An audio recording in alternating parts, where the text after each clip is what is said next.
Imagine the Germans invading the Soviet Union in 1941, but instead of coming up against a completely unprepared Red Army, they had faced half men, half apes, charging at them with rifles and submachine guns. Well, this could have happened had Stalin got his way. You see, in the mid-1920s, Stalin wanted to rebuild the Red Army by crossing humans with apes, creating humanzee super soldiers. I want a new, invincible human being, insensitive to pain, resistant and indifferent about the quality of food they eat. Stalin therefore gave millions of rubles to a prominent Soviet biologist called Ilya Ivanov, who had already successfully used artificial insemination before. Ivanov had bred zebras and donkeys to create a zedonk. Yes, that is actually the name of the thing, although some call them zonkies. He had bred rats and mice together to create rice, as well as antelopes and cows. He had also created a zubron, which is a cross between a European bison and a cow. And though the sources don't say this, they no doubt crossed a lion with a tiger, creating a liger. That's why they called it the Roaring Twenties. So of course it made sense that he now wanted to create a human-ape hybrid. This would have the added benefit of proving that Darwinian evolutionary theory was correct. You see, Darwin said that humans are descended from the apes and were therefore related. So crossbreeding humans and apes should work, right? And if it didn't, well, that's just because humans and apes are too far apart on the evolutionary scale. So there's no real downside to actually conducting the experiment because a failure didn't disprove Darwinism. The upside, as Ivanov emphasised, was that if they did successfully cross humans with an ape, this would be a huge blow to religion and creationism, which was something the Soviets and scientists across the world were keen to do. The high-ranking Bolsheviks who backed Ivanov were intellectuals who saw science as a means of realising their dream of a socialist utopia. Politicians could change the political system, nationalise industries and turn farms into vast collectives, but the task of transforming people was entrusted to scientists, says Etkind. The aim was to match people to the socialist design of Soviet society. One way to do that was through positive eugenics, using artificial insemination to speed up the spread of desirable traits, a willingness to live and work communally for instance, and to get rid of primitive traits such as competitiveness, greed, and the desire to own property. The Soviet elite wanted to create a prototype worker that would be inhumanely strong and mentally dulled, to carry out the grueling work of industrializing the vast expanses of newly Sovietized territory. Well, in 1926, Ilya Ivanov went to French West Africa to perform the experiments. But on the way, he stopped off at Paris, where the Pasteur Institute were more than happy to lend Ivanov a hand and get down to some monkey business. In a now notorious operation, Sergei Voronov grafted slices of ape testes into those of rich and aging men hoping to regain their former vigour. That summer, he and Ivanov made headlines by transplanting a woman's ovary into a chimp called Nora and then inseminating her with human sperm. Unfortunately, the source doesn't say what happened to this child, whether it was born or not, but having done extensive research, I can now confirm that the child eventually did grow up and became a Prime Minister of the United Kingdom.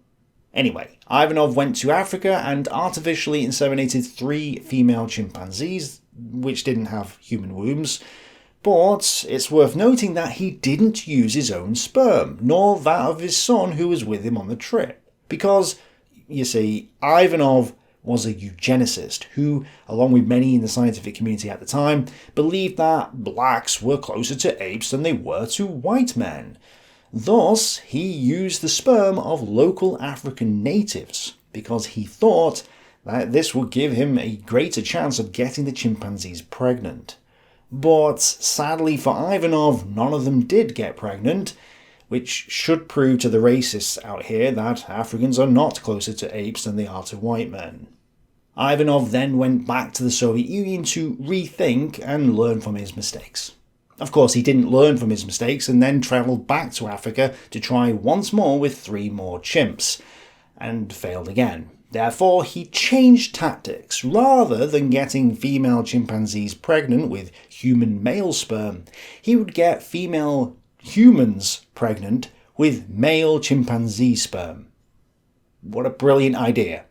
Except the French governor said no. Knowing that no local woman would agree, he planned to do this under the pretext of a medical examination, but the French governor forbade it.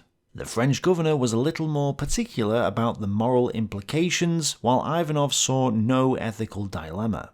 He angrily reported to his sponsors in the Kremlin about the primitive fears of the blacks and the bourgeois prejudices of the French. So, Ivanov returned to the Soviet Union with 20 chimps and created a nursery for them in the subtropical Soviet Republic of Abkhazia.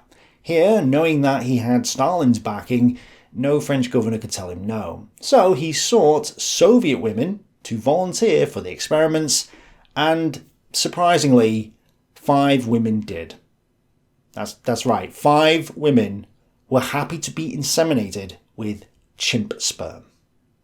Regrettably for these early feminists, Ivanov's only adult male orangutan, Tarzan, died of a brain hemorrhage before he could be used in the process, and I don't blame him, my head would have exploded too. However, we must bear in mind that orangutans are not as close to humans as chimps are, so even if Tarzan had survived, it probably wouldn't have worked out anyway. The orang has died. We are looking for a replacement, Ivanov cabled the women he had lined up to receive Tarzan's sperm.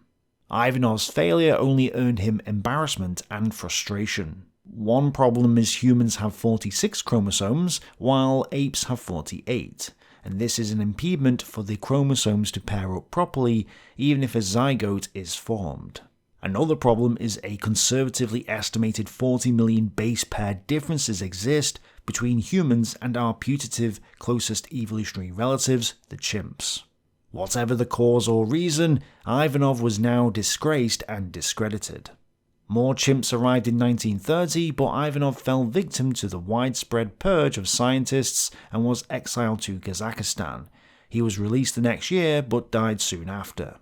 The institute that Ivanov worked at is still going, and the scientists there admit that the experiments did take place, but they deny that there was a plan to create a new Soviet humanzee race.